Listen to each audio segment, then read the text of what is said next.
Ladies and gentlemen, we are glad you're joining us today. We have a great guest joining us from the great state of Washington. Her name is Miss Elaine Miles.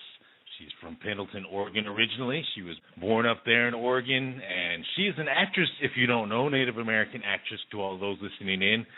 She's had a great role in Northern Exposure during the 90s to 95. She was Lucy on Smoke Signals, and she was in a movie called Mad Love. Now, there's one I haven't seen, but I do have a res aerobics given to me from the Haskell Indian Clinic that was given to my wife. So I do have that, but I'm going to tell you what, I have not used it. So I'm not going to sure I got the best benefit from that.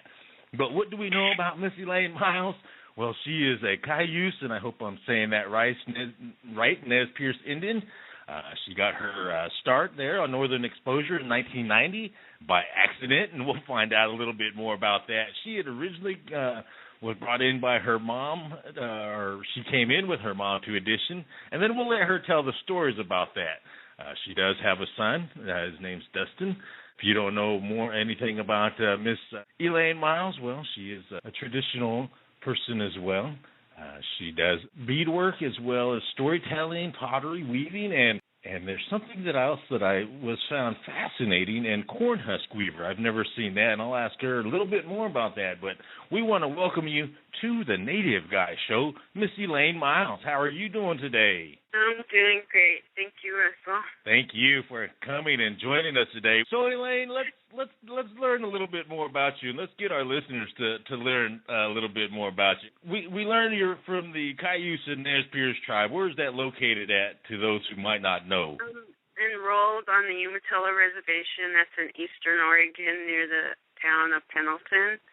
It consists of 3 tribes, Cayuse, Umatilla, and Walla Walla, and I'm a Cayuse. My mother is Cayuse. On my father's side, I'm Nez Perce from the northern Idaho area on the Nez Perce Reservation. My grandfather was a Presbyterian minister and lived up there. Him and my grandmother weren't together. They were together for a long time, but my grandma was young. You know, in them days it was okay to be married at 15, but she ended up remarrying a man up here closer to home. So, my stepdad also. So, and he was raised in Pendleton also. So you've been raised up in the Northwestern. You've been up there most of your life, basically. Then. Yes, because on my mom's side of the family, they're horse people. Well, my dad too, because my dad used to break horses for my grandpa, and that's kind of how my mom and dad met. Because my grandpa and them had raised quarter horses. My mom used to be a jockey and a barrel racer and a hazer. Wow. My uncle and my grandpa and them were ropers. You know, so yeah. Wow. We were so you really cowboy family. Yeah, I was going to say you're a cowboy type person. You're one of my favorite persons right? now. Wait a minute, I like that lifestyle. Maybe that's why it's Okies. We Okies like that style. I hope to get rich and famous again, so I could get my mom's and there's name back out there, with the quarter horses. And, my dream is to have my own Indian relay team. Oh, that would be pretty awesome. Indian relay race, yeah. I just need to get my horses, get a rider, trainers together, and do it someday when I'm rich and famous. Wait a minute. You're not rich and famous. Hey, you're like me. I'm broke. I'm broken and just still trying to just barely make it. Hey, goddamn. Right. That's me. Well, I did something for my mom that I know a lot of people don't know about, and I'd like to share it. My mom had cancer, and when she found out she had it, she didn't tell me right away. You know how people get when they want to hide stuff from family. She thought she could get away with it, but a year into it, she developed some other problems, so she had to tell me. And she was my caretaker for my son, so I was like, oh, Rhymany, what am I going to do? And it wasn't like I couldn't find another one, but I was her baby, and she needed somebody. So I literally gave up my career and everything to take care of my mom 24/7. For 4 years I did that, and I had to learn how to be a mom because I traveled a lot. I did movies. I worked up in Canada for 2 years. I traveled all over the country. I mean, there were times I'd wake up and wonder which town I was in. Wow. I was at the height of my career when I gave it up. Really? And sometimes I regret it, but then on the other hand, I'm glad I did it because my mom needed me. She raised me, gave up a lot of her dreams for us kids, because I had 2 sisters and a brother, so wow. And then I was a baby. So I gave up everything. I even gave up my money because we live off of the reservation and we're out of state, so our tribe doesn't help. Yeah. And out of state. If we're out of state, we're just SOL. Yeah. So my mom was on her own, and my dad left her with, good money, but that ended up going. And so I ended up, using everything. I had a home, but I gave it up. My mom had a home, and it was taken away. She lost it. So it was tough. It was a tough 4 years, and that's been 6 years now. Well, 6.5 years. And wow. He passed away, and I'm still trying to get out there. I've done 2 movies, did a couple little videos, but I want to still try and get out there, but it's really tough in this business, It's like sometimes, that's why I say sometimes I wish I didn't do it, Yeah. Because maybe I'd still be out there, but, that was my choice. My family needed me. It's a good choice because it's good to take care of our.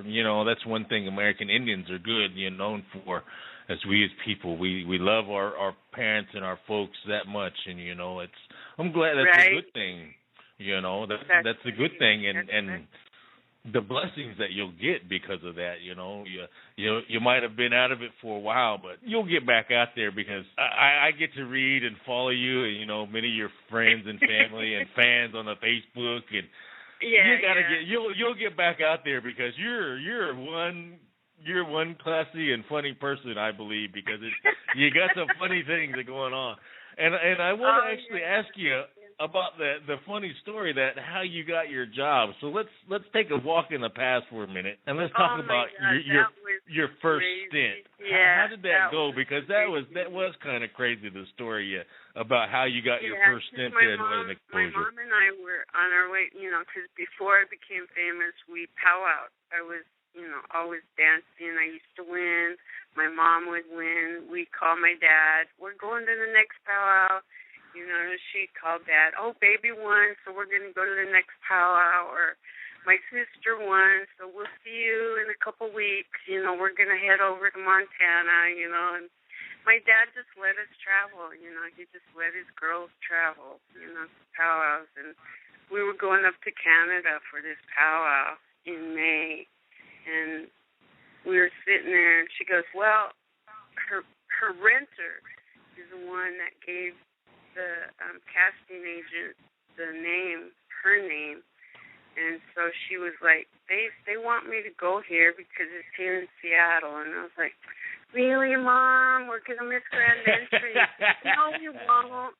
You know, because it was only like a 3-hour drive, but we had a little border, you know, so there's border traffic. So I kept looking at my clock, and I was like, okay, just tuck and roll, Mom. Get off, tuck and roll. So I was driving round and round the Seattle, downtown Seattle, and it's hell driving down there. It's one-way streets this way, one-way street that way, you know, and it's like crime. They end up going like an 8-block turnaround. And finally, I was sitting there at the light, and the guy across the street was waving at me because he seen me go by so many times, and then he's like, are you here for that casting? I go, yeah, my mom is. And he goes, well, you can park here because they're letting the people park here, so come on in. So he squeezed my truck in, or my mom's truck in, and so I parked it, and I went on up to the casting office, and my mom was standing in the hallway, and I go, what the hell? And then all these Indian women. Oh, my God, I never seen so many Indian women in one place. Like, some were dressed to the nines. You know, they had their hair up. They had jewelry. They were all dolled up. And then here I come in with it was hot that May. It was really warm. We had, like, this heat wave, so I had shorts and a T-shirt on because it was traveling clothes. You know, we were going to Canada. And my hair, I had it all rolled up because it was hotter than heck. So I walk in, and then I look at my mom, and I look at myself. I look at my mom, and I'm looking at these people, these women. And I was like, damn, Mom, we're kind of underdressed here. And then she was like, well, because I was raised cowboy. My first words were son of a bitch. I'm sorry. So, I was like, I cussed. You know, and then my mom would look at me and tell me in Indian to be quiet. You know, she'd look at me, in Musa. And then I'd look at her, and I was like, but it just feels funny because they're staring at us, Mom. And she was like, oh, they gave me a number. I told them we had to hurry, so they pushed me up. And I go, oh, okay. And we sat there, and I kept looking at my watch, and I was like, really? And then we finally got inside the office, and they had a pop machine, so I was all happy. So I go, Mom, they got a pop machine. You got a quarter? Because it was a quarter. I mean, a pop machine for a quarter. I was like, really? Because even back then, the pop was still like $1. But there's a quarter. All you had to do, and I go, is this serious? You only put a quarter in? The guy smiled. He's like, yes, he put a quarter in. I was like, oh, okay. I put a quarter in, and my mom got hers, and then I put a quarter in for mine, and it wouldn't work. So I'm, like, sitting there hitting it, kicking it, banging it, and then my mom's glaring at me and then tells me to sit down. And she used to smile and tell me that, you know. She'd be smiling and say, sit your ass down. And I was like, It ate my quarter, and then the guy got up from his desk and went over and took out the pop for me, and he was like, here, don't break our machine. So I was like, okay. And then I was sitting there, and then he goes, are you here for the audition? I was like, no, because I ain't 35. And then he looked at me, and he goes, my mom was like, be nice. And I go, it's hot in here. And I go, it's too crowded, and I go, it's just hot. And then he goes, did you think about auditioning? I go, are you serious? I'm not old. Because the age limit was 35 to 65. So I was like, I am not that old. And then my mom was like, well, you stop it. And I go, well, do I look like a grandma, Mom? And then she was like, it says 35. And I go, well, I'm not 35. So I was like, I was getting insulted. And then the guy he kept looking at me and he goes, do you have long hair? And Mom goes, oh yeah, her hair is really long. And then back then it was really long. And he goes, can you take your bun out? And my mom looked at him and she was like, why do you want to see her hair? And he goes, oh, I just wanted to see it with her hair down. And so I took my hair out, and then he just looked at me and was like, wow, you've got long hair. And then everybody else had short hair, you know. My mom and I were the only, well, there was a couple other women with long hair, and it's crazy because we're the four that they picked out. They wanted someone with long hair. Oh. But it was crazy because they took my mom in there, and I was like, finally, we get in there, or she gets in there, and then she comes out, and they go, what'd they ask you? And she goes, well, they made me read this, and then they asked if I got the part, would I move to Los Angeles? And I go, what'd you say? And she goes, no, because Daddy works here. We can't just pick up and leave. And I was like, oh. And then the other two women went in, and then they looked at me, and the casting agent, she's like, would you read for me? And then I looked at her, and I go, and Mom goes, just do it so we could leave. And I was like, okay, I'll do it. So I went in there, and I read. She kept looking at me, and the producers were there, and they were like, oh, my God, she's perfect. And then he goes, if we had to move to the production to Los Angeles, would you? And I go, would I get to go by myself? And then they were like, yes, you would. And I go, okay. And then they were like, he's ready to get out of the house. They were like, you're not going to ask your mom. And I go, no, but if you tell my dad, he probably won't let me because I'm the baby. So I won't tell my dad, but I'd do it.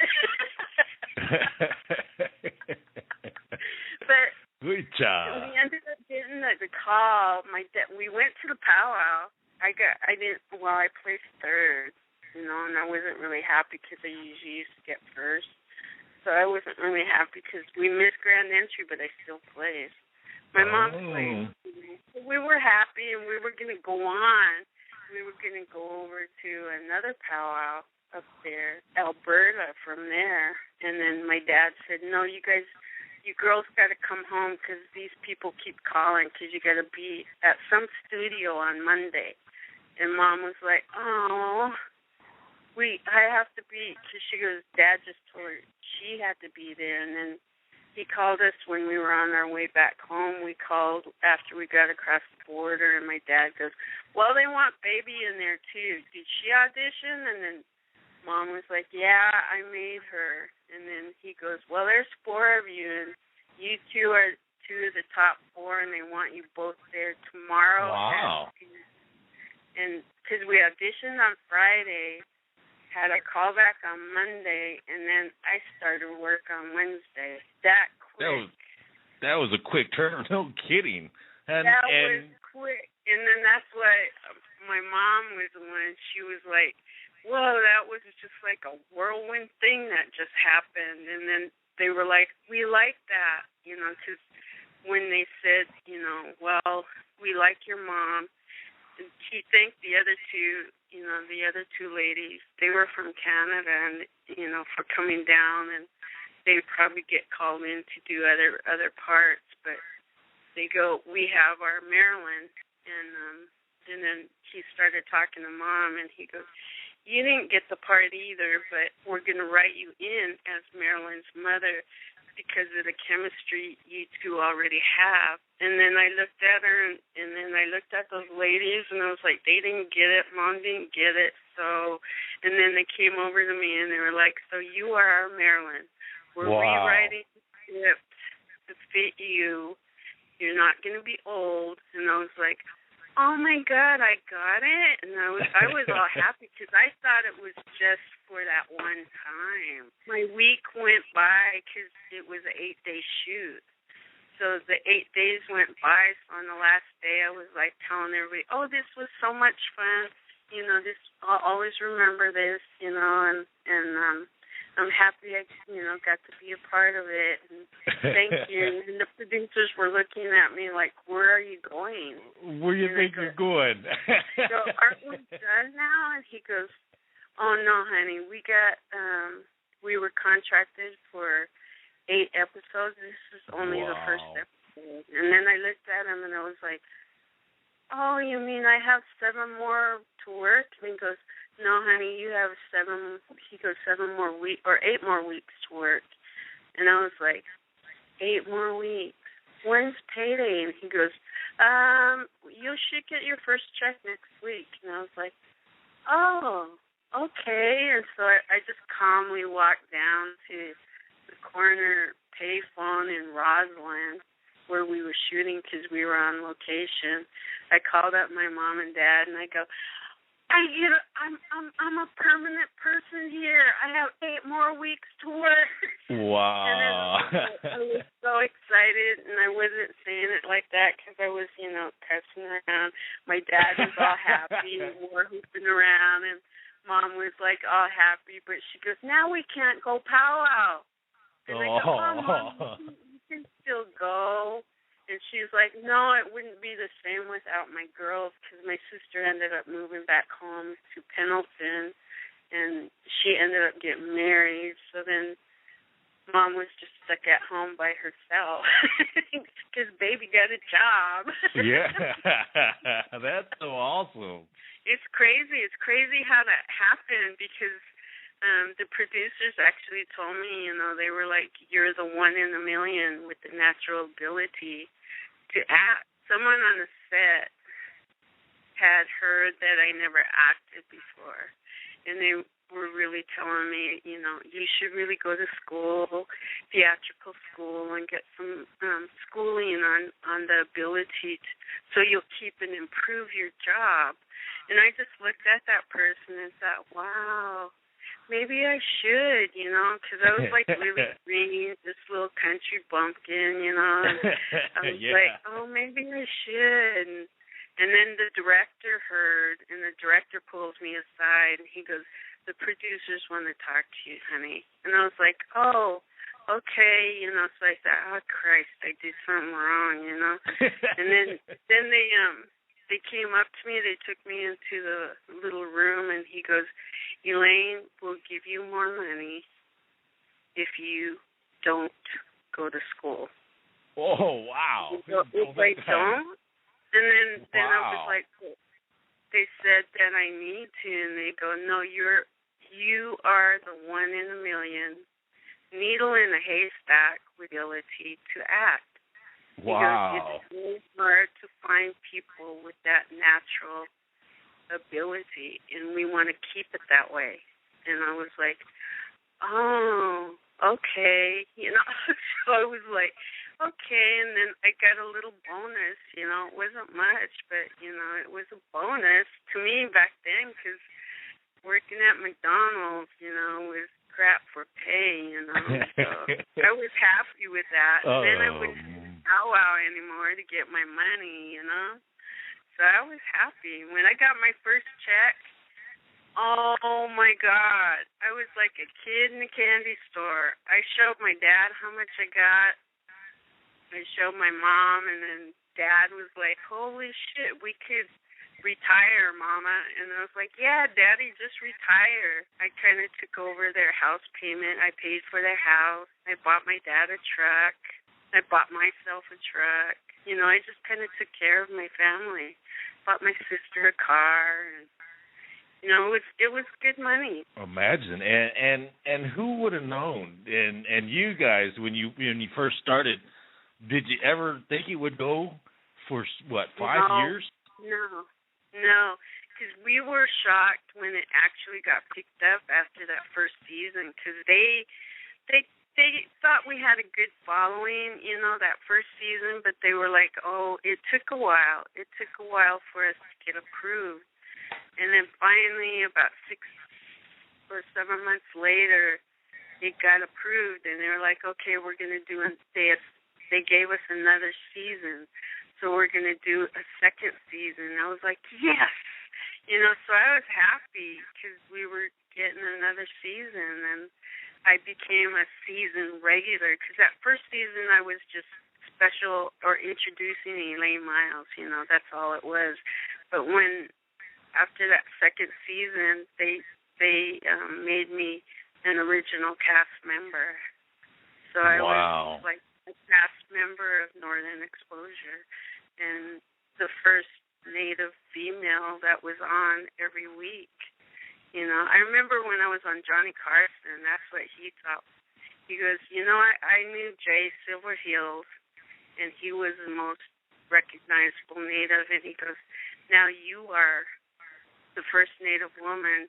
And he goes, so you're the most recognizable Native woman. And I go, wow, I never thought of it like that. And to have Johnny Carson himself tell me that. Wow, that is. I was the only one on Johnny Carson's show. Really? Just wow. Retired. Because he goes, I want the little Indian girl, Elaine Miles. And then it's crazy because the Doc Severinsen that was on there was raised along the Columbia River, so he knew a lot of the natives along the river that he used to stay with, fish with. He eats all our traditional foods. It was crazy because he was like, "Can you tell her to bring some?" And I was like, "Oh my God, Mom!" Doc Severinsen asked for because he wanted some of our roots and our berries. He wanted salmon, eels, and some deer meat. And Mom's like, oh, yeah, we could bring that. And so we brought him a whole little care package. And he was like a kid in the candy store in the dressing room. He was eating all of it. And I was like, oh, my God, I can't. I just stood there in awe because he was eating it, And I'm looking at the lineup with some of the people you worked with, and people might not remember, but you had Jack Black on an episode. You worked with Terry Polo. You worked with Graham Greene. You worked with John Corbett. That guy is one of I like him from Tombstone. Oh, yeah. Because that was done during Northern, because that was on our off time that he did that. And, really? I was laughing. Did you ever notice he never rode a horse because he didn't know how to ride a horse back then? Barry Corbin took him out, and he's like, hell, you need to learn how to ride.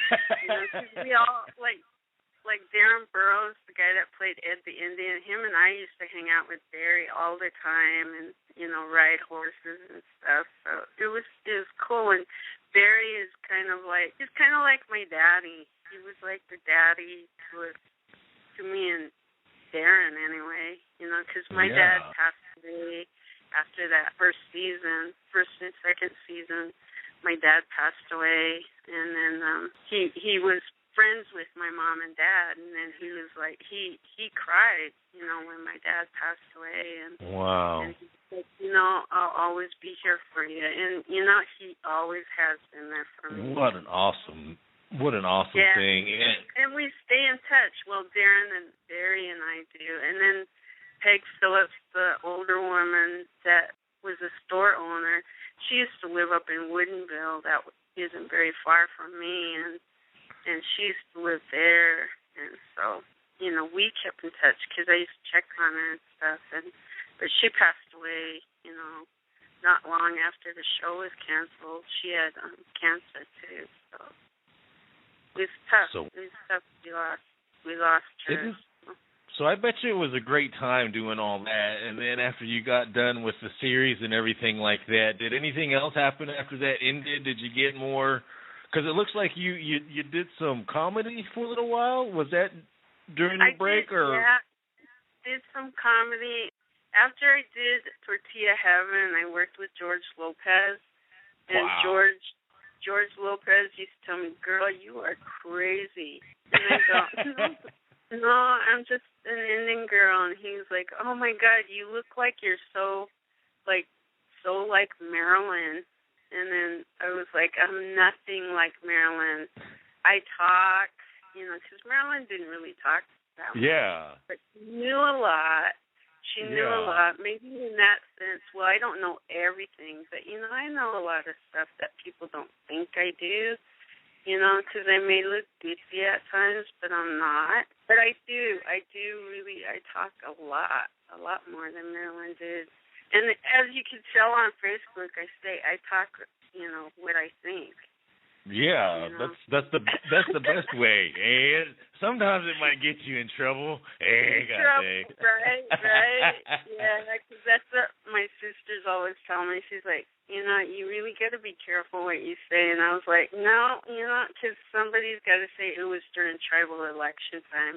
I let people know my piece, and I put it up on my Facebook because I have like 4,900 and some out people on my regular page, and then I don't really put that stuff on my fan page, but I have over 7,000 on my fan page. But my regular page is where I usually am. It's pretty neat. It's pretty neat, Elaine, that when I've been doing my research and doing the different things, finding out a little bit more information about you, there's a lot of people who really love Northern Exposure, and they love the people who are in it, and that's a testament to the show, because I wasn't much of a TV watcher, so I didn't really watch a lot of TV, but here in the past I got to watch some of the episodes of North. What a great show. I tell you what, it was really a great show, and I watched you when you went to Seattle on one of them. You got your check, and then you didn't want to drive. You didn't want to. Those are some great things and that's where I seen you. That's where I seen some of the actors that you got to work with. It's like, wow, what a great career that some of them, they actually probably got their start on that show, didn't they? Right. Yes, like me. I got my start with that show. But a lot of people really did, and it was cool because when you're in the makeup trailer, you see the call sheet, and I was like, oh my God, wasn't that guy in this movie? Or, oh my God, are you kidding me? And it's like, I don't have my makeup on, I got to doll up for this guy. Hold on a second. I know, right? It was crazy because when Marilyn got her boyfriend, the Indian guy was Tim Samson, because I always admired Tim Samson because, War Party had just come out before Northern, so I was like, dang, he's cute. I was telling my mom, I was like, wow, and then my dad was like, oh, I know Creeks. And then my mom would get mad because my dad used to live with a Creek woman at Haskell. He met at Haskell. So my mom used to get mad and get jealous, still yet. And then I just kind of laughed, and then I was like, yeah, that Tim Samson is my boyfriend. But I didn't know that. Nobody told me anything. And then on Monday I walked into the makeup trailer with my breakfast burrito and my coffee, and my hair isn't done, it's still wet, so she's drying it, and we're just casually talking, and I look at the call sheet, and I was like, oh my freaking God, Tim Samson is my boyfriend. And then they were like, yeah, we thought they told you. And I was like, he's coming in 20 minutes. Are you kidding me? And then the PA comes in. Mr. Samson is here. And I go, he is early, and I don't have no makeup on. My hair's not done. I go, oh, my God, you guys. And I go, do you know I had this big crush on him? And they were like, Elaine. I go, oh, my God. And then she did my makeup. Joni did my makeup like in, I swear, 10 minutes. And usually we take like a half hour, 45 minutes, laugh around and stuff. We joke around. We do, stuff in the trailer. And then, but she got it on in 10 minutes. And then she goes, okay, I'm ready. He could come in. And then Bryn was still working on my hair. So I was like, I just sat there, and then he came over. Hello, Miss Miles. And I was like, oh, my God, hello, Mr. Samson. And then Bryn was laughing at me because she goes, you were shaking because the chair was shaking. I go, oh, my God, Tim Samson from War Party. Well, that's great. Yeah, so it was crazy. And then, I met so many other people, that were on the show that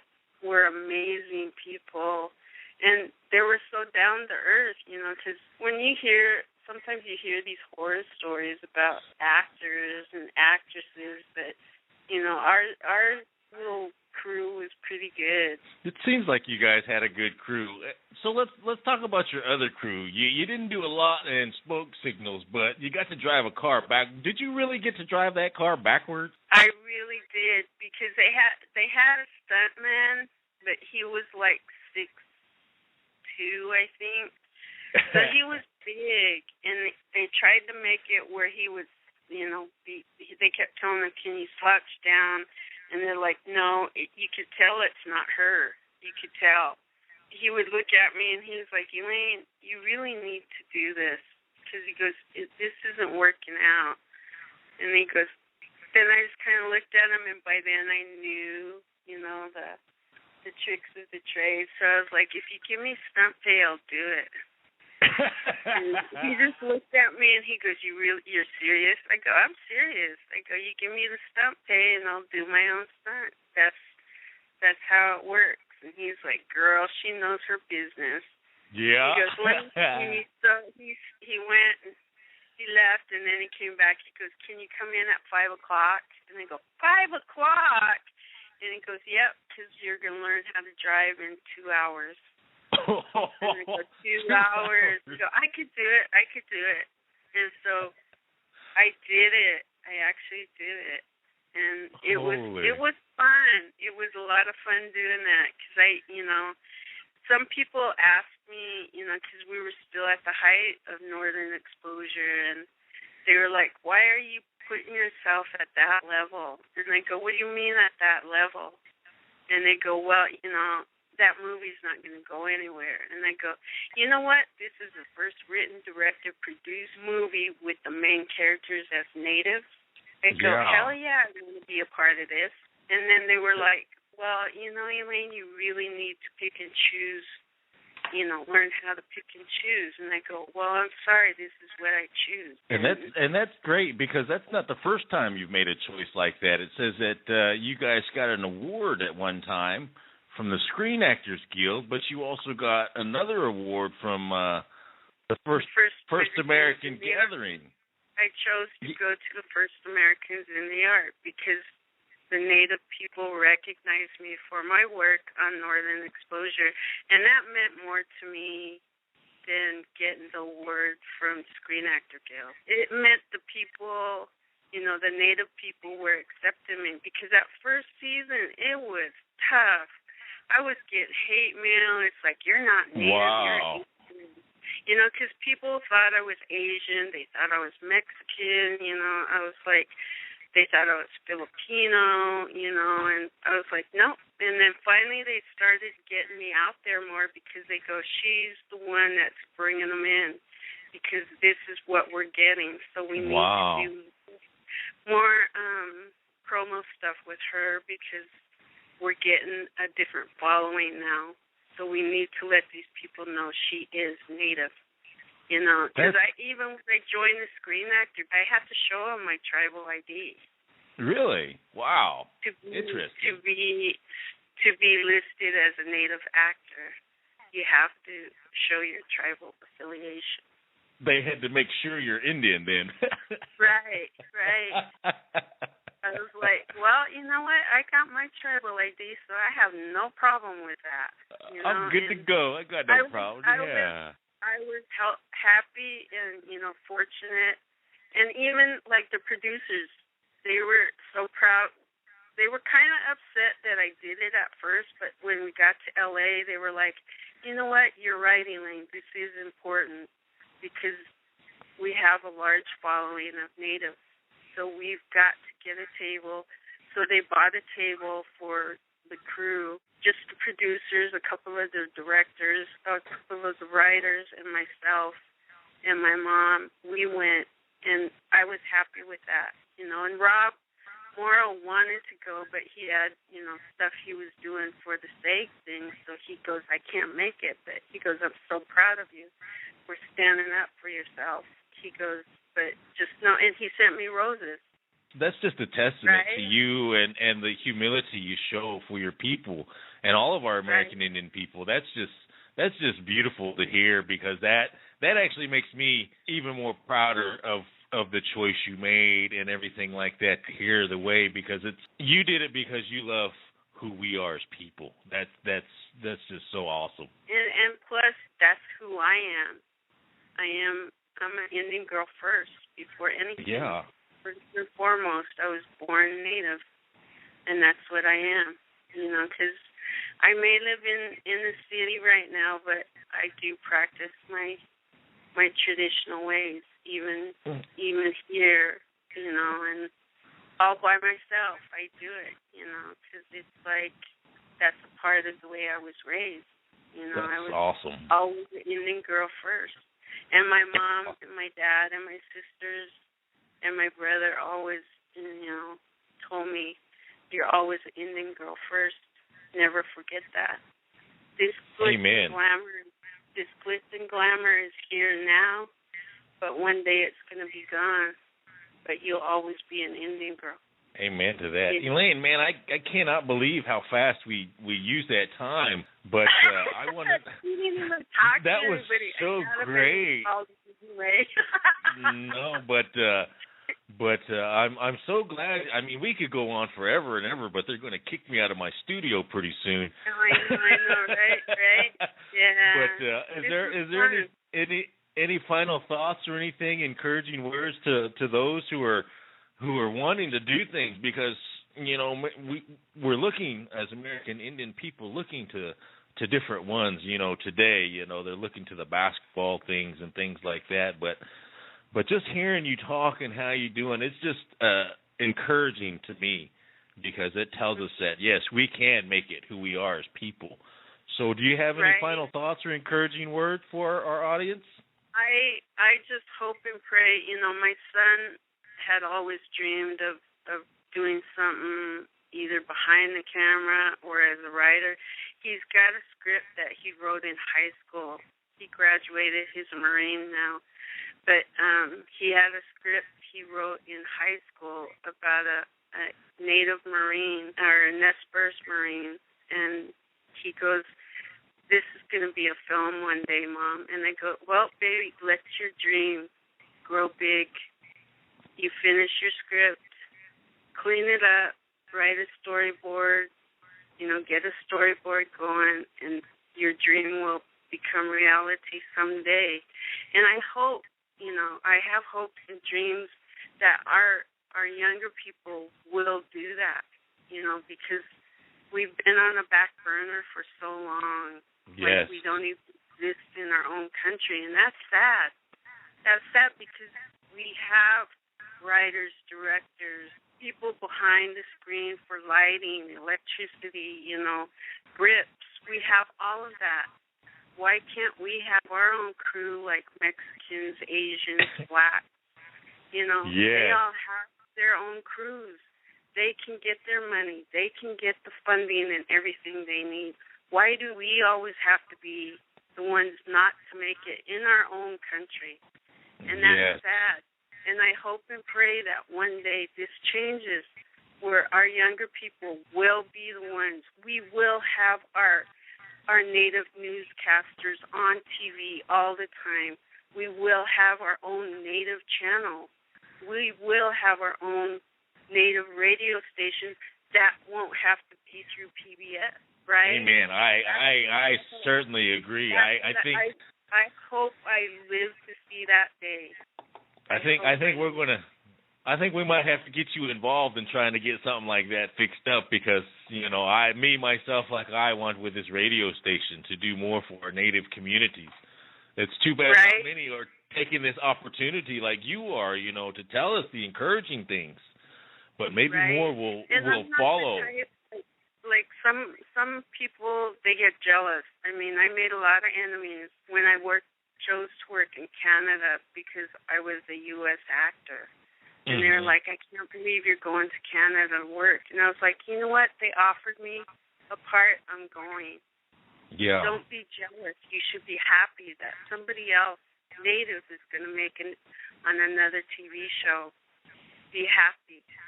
And that's what I always say. Never, ever be jealous of each other. Just be happy that us Natives are out there. We're on TV. We're in movies, you know. Yeah, that guy's a commercial or that girl's a model. You know, those girls are basketball players. Don't get jealous. Be happy. Do you Yes. see that those native people making it out there? That's great words of wisdom, because I think we all need to hear that ourselves. Even myself, I need to hear that myself, because I get that way. What can I do that? But reality, we need to be happy for each other. We need to support each other, right? because we're not. That should encourage you to get off your butt and get out there. And if you want to do something, do it. That's the way my dad told me. My mom and dad raised me that way. If you don't wish to do something, get out there and do it. Do it, and it will come to reality. And that's what I tell my son all the time. I tell him, don't give up before you even try. Do it. I was a single mom, and he was a pretty good boy, I think. And we do thank you all for listening today. That was the one and only Miss Elaine Miles. We thank her for joining our Native Guy program.